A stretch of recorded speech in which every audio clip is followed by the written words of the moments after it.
إن الحمد لله نحمده ونستعينه ونستغفره ونستهديه ونتوب إليه ونعوذ بالله من شرور أنفسنا وسيئات أعمالنا من يهده الله فهو المهتدي ومن يضلل فلن تجد له وليا مرشدا أشهد أن لا إله إلا الله وحده لا شريك له وأشهد أن سيدنا محمدا عبده ورسوله لا نبي ولا رسول بعده اللهم فصل وسلم وبارك وكرم ومجد وعظم على سيدنا وحبيبنا وشفيعنا ومولانا محمد وعلى آله وأصحابه ومن اهتدى بهداه إلى يوم الدين وبعد فيا عباد الله أوصيكم ونفسي بتقوى الله فإن التقوى مفتاح السعادة والفلاح في الدنيا والآخرة فقد قال الله تعالى يا أيها الذين آمنوا اصبروا وصابروا ورابطوا واتقوا الله لعلكم تفلحون وقال صلى الله عليه وسلم إن القلب لا يصدع كما يصدع الحديد فقيل يا رسول الله وما جلاؤها أي وما علاجها فقال قراءة القرآن وذكر الموت أو كما قال عليه الصلاة والسلام. Ma'asyiral muslimin wa zumratal mu'minin, sidang Jumat yang berbahagia.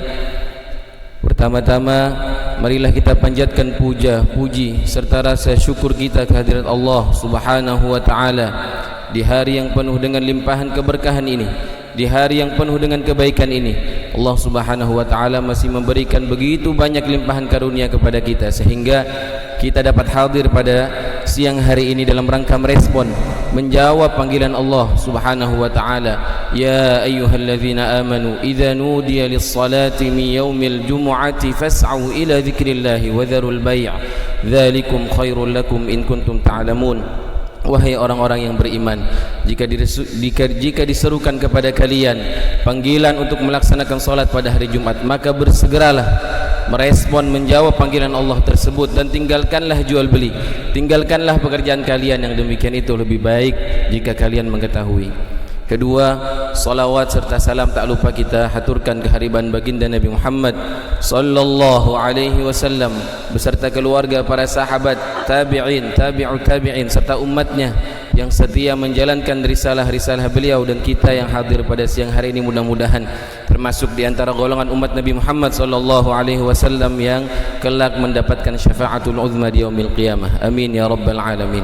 Hadirin sidang Jumat yang berbahagia, khatib berwasiat bagi diri khatib pribadi dan juga untuk jamaah secara umum agar senantiasa meningkatkan keimanan dan ketakwaan kita kepada Allah Subhanahu wa taala bimtithali awamirih wajtinabi nawahih, dengan menjalankan segala perintah Allah dan menjauhi seluruh larangan Allah Subhanahu wa taala. Ma'asyiral muslimin sedang Jumat yang dimuliakan Allah Subhanahu wa taala, Allah Subhanahu wa taala menurunkan Al-Qur'an. Di antara salah satu fungsinya adalah sebagai syifa, sebagai obat, sebagai penasehat, sebagai penawar. Sebagaimana Allah Subhanahu wa taala berfirman di dalam surat Al-Isra ayat 82, A'udzu billahi minasyaitonir rajim. Bismillahirrahmanirrahim. Wa nunazzilu minal Qur'ani ma huwa shifaa'un wa rahmatun lil mu'minin wa la yazidudz zalimina illa khasara. Dan kami, kata Allah Subhanahu wa taala, menurunkan Al-Qur'an adalah sebagai syifa, sebagai obat dan rahmat bagi orang-orang yang beriman. Ma'asyiral muslimin sidang Jumat yang berbahagia, para ulama mengatakan dalam menafsirkan kalimat syifa yang diartikan sebagai obat penawar itu bermakna menjadi dua. Yang pertama, syifa, obat penawar bagi penyakit fisik. Di antara salah satu buktinya adalah sebagaimana yang pernah terjadi di zaman Nabi sallallahu alaihi wasallam. Satu ketika diriwayatkan oleh Imam Al-Bukhari, ada seorang sahabat yang mengadukan kepada Nabi sallallahu alaihi wasallam bahwa dirinya disengat oleh kalajengking. Rajulun ladaghathu aqrab. Seorang sahabat tersengat kalajengking. Kemudian Nabi SAW da'a bil ma'i wal milh, meminta agar sahabat yang lain mengambilkan air dan juga garam. Kemudian Nabi SAW menyuruh untuk dicampurkan garam ke dalam air tersebut. Sebelum dioleskan di tempat sengatan kalajengking tersebut, Nabi SAW membacakan surat Al-Ikhlas dan Al-Mu'awwidhatain. Dan seketika luka dari sengatan kalajengking itu sembuh. Ini satu di antara bukti Al-Quran menjadi syifa, kata para ulama, untuk penyakit fisik. Yang tidak kalah penting, kata para ulama, Al-Quran juga syifa, juga obat, juga penawar, juga nasihat bagi penyakit yang lebih berbahaya dari penyakit fisik, yaitu penyakit psikis. Sebagaimana Allah Subhanahu wa taala berfirman dalam surat yang lain, surat Yunus, ya ayyuhan nasu qad ja'atkum mau'izatun mir rabbikum wa shifaa'un lima fis sudur. Wahai umat manusia, sungguh telah datang kepada kalian mau'izah, pelajaran dari Tuhan kalian, dan juga shifaa'un lima fis sudur. Kata shifaa'un lima fis sudur ini obat yang Allah turunkan bagi penyakit-penyakit yang Allah uji orang-orang tersebut mengalami penyakit di dalam hatinya, yaitu penyakit psikis. Yang dimaksud dalam obat ini adalah Al-Quran. Setidaknya ada 3 nasihat yang kemudian para ulama simpulkan dari banyak sekali nasihat yang Al-Quran sampaikan agar bisa menjadi obat bagi kita yang diuji oleh Allah Subhanahu wa taala, diberikan penyakit, ujian, cobaan berupa penyakit psikis atau mental. Yang pertama, kata para ulama, idzabtulita bihubbis syahawat. Jika ada yang kemudian diuji oleh Allah Subhanahu wa taala berupa penyakit psikis atau mental, ujian tersebut adalah selalu memperturutkan hawa nafsunya. Sulit dia kekang hawa nafsunya, menuhankan hawa nafsu, mengejar mati-matian semua yang berkaitan dengan materi. Maka kata para ulama, faraji', maka review kembali, dilihat kembali bagaimana hubungan dia, bagaimana dia menjaga salatnya. Faraji' alaqataka bis salah, bagaimana dia menjaga salatnya, terutama yang 5 waktu. Hadirin yang dimuliakan Allah Subhanahu wa taala, salat ini adalah standar komitmen bagi orang yang beriman. Setelah dia bersaksi bahwa tiada Tuhan selain Allah dan Muhammad Rasulullah, maka kewajiban yang paling pertama adalah melaksanakan salat. Dan ini adalah standar minimal orang beriman. Yang kemudian diantara tujuan dan hikmah asrarus syariah dari perintah salat ini adalah inna salata tanha 'anil fahsya'i wal munkar. Sesungguhnya salat ini dapat mencegah seseorang dari perbuatan yang keji dan tercela. Maka kata para ulama, jika ada orang yang kemudian diuji oleh Allah Subhanahu wa taala berupa penyakit psikis, sulit dia kekang hawa nafsunya, selalu ingin memperturutkan hawa nafsunya, mengejar duniawi dan meninggalkan akhirat, maka lihatlah bagaimana dia dengan salatnya. Kalau dia termasuk orang-orang yang menegakkan salat, maka insyaallah lambat laun penyakit yang dinamakan hubbus syahawat ini akan hilang. Tapi jika dia lalai dan cenderung meninggalkan salat, bahkan abai terhadap salatnya, maka inilah yang termasuk difirmankan oleh Allah Subhanahu wa taala dalam surah Thaha, fakhalafa min ba'dihim khalfun adha'us salata wattaba'us syahawat fasawfa yalqawna ghayya. Nanti akan datang satu kaum, kata Allah Subhanahu wa taala, mereka melalaikan salat, mereka meninggalkan salat, mengabaikan salat dan cenderung mengikuti hawa nafsunya, maka mereka akan menemukan kecelakaan, celaka di dunia, terlebih-lebih celaka nanti di akhirat. Wal a'yadzu billah.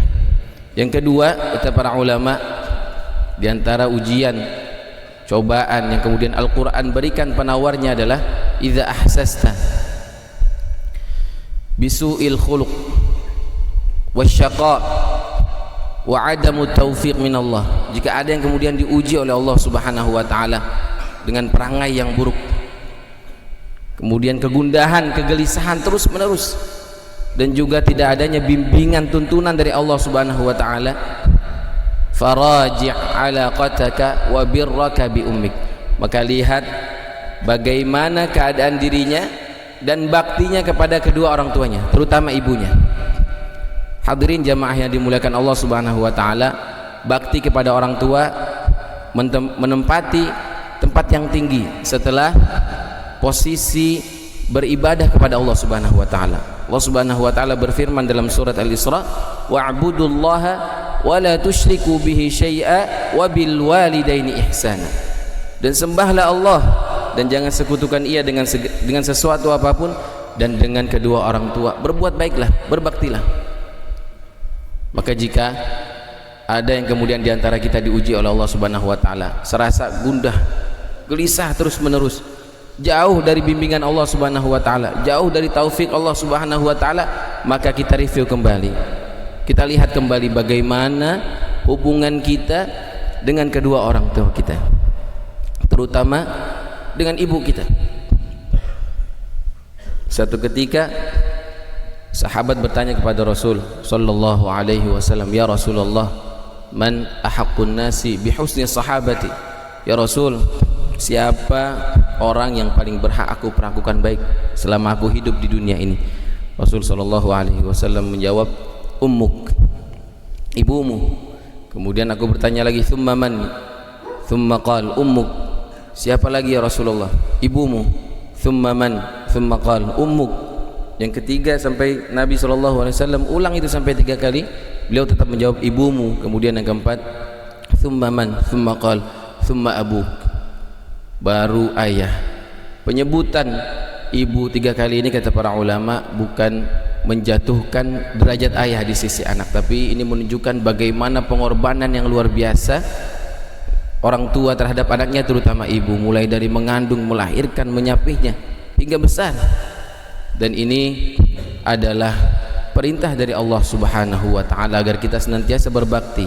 Jadi jika ada di antara kita yang kemudian merasa gundah gulana, perangai kita buruk, sulit sekali menerima nasihat, kemudian jauh dari bimbingan Allah, maka kita lihat kembali, review kembali bagaimana hubungan kita dengan kedua orang tua kita, terutama ibu kita. Inilah rahasia dari firman Allah Subhanahu wa taala dalam surat Maryam ketika Allah Subhanahu wa taala mengutip perkataan Nabiullah Isa alaihissalam ketika kaumnya mencemooh ibunya.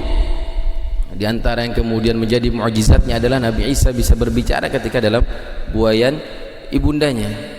Dan di antara ucapan yang dikutip, yang diperintahkan Allah Subhanahu wa taala adalah firman Allah, "Wa barram biwalidati wa lam yaj'alni jabbaran syaqiyya." Dan aku, kata Nabi Isa alaihissalam, diperintahkan oleh Allah Subhanahu wa taala untuk berbuat bakti kepada ibuku. Outputnya, hasilnya, hadirin yang dimuliakan Allah Subhanahu wa taala, adalah walam yaj'alni jabbaran syaqiyya. Dan aku tidak dijadikan oleh Allah Subhanahu wa taala orang yang sombong lagi celaka. Sebab orang yang jauh dari taufik Allah, orang yang penuh dengan gundah gulana, gelisah, susah menerima nasihat, keras hatinya, termasuk orang-orang yang celaka. Ini nasihat Al-Quran kepada kita. Yang terakhir, hadirin yang dimuliakan Allah Subhanahu wa taala, kata para ulama, idza ahsasta bid-dhank wad-dhiq fil 'aish, jika di antara kita ada yang diuji oleh Allah Subhanahu wa taala dengan rasa kesempitan, kesedihan dalam hidup, maka kata para ulama, faraji 'alaqataka bil Qur'an. Maka lihat bagaimana hubungan kita, interaksi kita dengan Al-Quran. Al-Quran adalah sumber kebahagiaan di dunia juga di akhirat. Al-Quran menjadi hudan, petunjuk, jika diikuti maka mengantarkan kita kepada keselamatan bukan hanya di dunia, terlebih-lebih keselamatan, kebahagiaan, kesenangan kita di akhirat.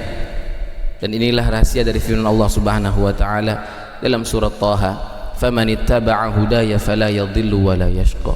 Bagi orang-orang yang kemudian mengikuti tuntunan, pedoman, ajaran Al-Quran, maka dia la yadhillu wa la yashqa, tidak akan pernah tersesat dan tidak akan pernah gelisah, merasakan sempit. Tapi sebaliknya, jika kita cenderung abai, tidak mau membaca, mentadabburi, mempelajari Al-Quran, apalagi tidak mengamalkan perintah Al-Quran, maka kata Allah, wa man a'rada an dzikri fa inna lahu ma'isyatan dhanka. Dan barang siapa yang kemudian meninggalkan, berpaling dari Al-Quran, kata Allah Subhanahu wa taala, maka baginya kehidupan yang sempit, kesempitan di hidupnya. Walaupun kata para ulama, Kata ahli tafsir mengatakan dalam kalimat ma'isyatan dhanka, kehidupan yang sempit ini bukan hanya dalam hal materi, bisa jadi dia orang yang mampu, dia bisa makan apa saja, dia bisa beli apa saja, tapi hatinya selalu merasa kurang, sempit, gelisah, tidak tenang. Fa inna lahu ma'isyatan dhanka, dan akibatnya nanti outputnya hadirin yang dimuliakan Allah Subhanahu wa taala apa? Wa nahsyuruhu yaumal qiyamati a'ma. Nanti kami akan bangkitkan dia di hari kiamat dalam keadaan buta. Kata para ulama, a'ma di sini buta dari segala nikmat di akhirat. Buta dari nikmat kubur, buta nanti di yaumil mahsyar, tapi dia akan melek. Terbuka melihat matanya terhadap siksa api neraka, wal a'yadzu billah. Qala rabbi lima hasyartani a'ma, nanti dia akan menggugat kepada Allah Subhanahu wa taala, ya Allah, mengapa engkau bangkitkan aku dalam keadaan buta, wa qad kuntu basira, sedangkan aku dulu di dunia adalah termasuk orang-orang yang mempunyai penglihatan. Qala kadzalika atatka ayatuna fanasitaha wa kadzalika al-yawma tunsa. Yang demikian itu kata Allah Subhanahu wa taala, dahulu telah datang Al-Qur'an kepadamu, tapi engkau enggan untuk membacanya, mentadabburinya, bahkan enggan untuk mengamalkannya, maka hari ini kami lupakan engkau dari nikmat-nikmat akhirat. Hadirin yang dimuliakan Allah Subhanahu wa taala, mudah-mudahan khutbah yang singkat ini bisa menjadi nasihat, bisa menjadi obat, bisa menjadi penawar bagi segala penyakit psikis yang kemudian kita alami. Dan kita mudah-mudahan Allah Subhanahu wa taala kategorikan sebagai orang-orang yastami'una al-qaula, mendengarkan nasihat fayattabi'una ahsanah, dan mengikuti dan menjalani apa-apa yang baik dari nasihat tersebut. In ahsanal kalam kalamul malikil mannan wa biqaulihi yahtadil muhtadun. A'udzu billahi minasyaitonir rajim. Bismillahirrahmanirrahim. Wal 'asri innal insana lafi khusrin illa alladhina amanu wa 'amilus solihati wa tawasaw bil haqqi wa tawasaw bis sabr. Barakallahu li wa lakum fil Qur'anil Karim wa nafa'ani wa iyyakum bima fihi minal ayati wadh-dhikril hakim. وتقبل الله مني ومنكم تلاوته إنه هو السميع العليم فاستغفروه إنه هو الغفور الرحيم.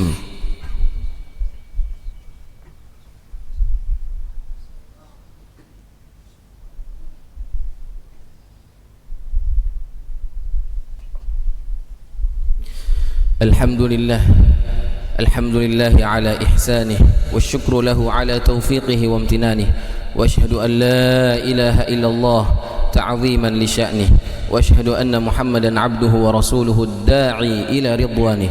اللهم فصل وسلم وبارك وكرم ومجد وعظم على سيدنا ومولانا وشفيعنا محمد وعلى آله وأصحابه ومن اهتدى بهداه إلى يوم الدين. فيا عباد الله أوصيكم ونفسي بتقوى الله فقد فاز المتقون. يا أيها الذين آمنوا اتقوا الله حق تقاته ولا تموتن إلا وأنتم مسلمون. ثم اعلموا أن الله أمركم بأمر بدأ فيه بنفسه وثنى بملائكته المسبحة بقدسه وثلث بكم أيها المؤمنون بقوله إن الله وملائكته يصلون على النبي يا أيها الذين آمنوا صلوا عليه وسلموا تسليما. اللهم صل على محمد وآل محمد كما صليت على إبراهيم وآل إبراهيم إنك حميد مجيد. وبارك على محمد وآل محمد كما باركت على إبراهيم وعلى آل إبراهيم إنك حميد مجيد. وارض اللهم عن أربعة الخلفاء الراشدين ساداتنا أبي بكر وعمر وعثمان وعلي وعن بقية الصحابة أجمعين وعن التابعين وتابع التابعين ومن تبعهم بإحسان إلى يوم الدين وعنا معهم بجودك وكرمك يا أكرم الأكرمين. اللهم اغفر للمسلمين والمسلمات والمؤمنين والمؤمنات الأحياء منهم والأموات إنك سميع قريب مجيب الدعوات ويقضي الحاجات. اللهم أعز الإسلام والمسلمين وأذل الشرك والمشركين ودمر أعداءك أعداء الدين وأعل كلمتك إلى يوم الدين وانصر عبادك الموحدين. اللهم انصر إخواننا المسلمين المستضعفين في فلسطين وفي كل مكان يا رب العالمين. عباد الله إن الله يأمر بالعدل والإحسان وإيتاء ذي القربى وينهى عن الفحشاء والمنكر والبغي يعظكم لعلكم تذكرون. فاذكروا الله العظيم يذكركم واسألوه من فضله يؤتكم ولذكر الله أكبر والله يعلم ما تصنعون. أقيموا الصلاة.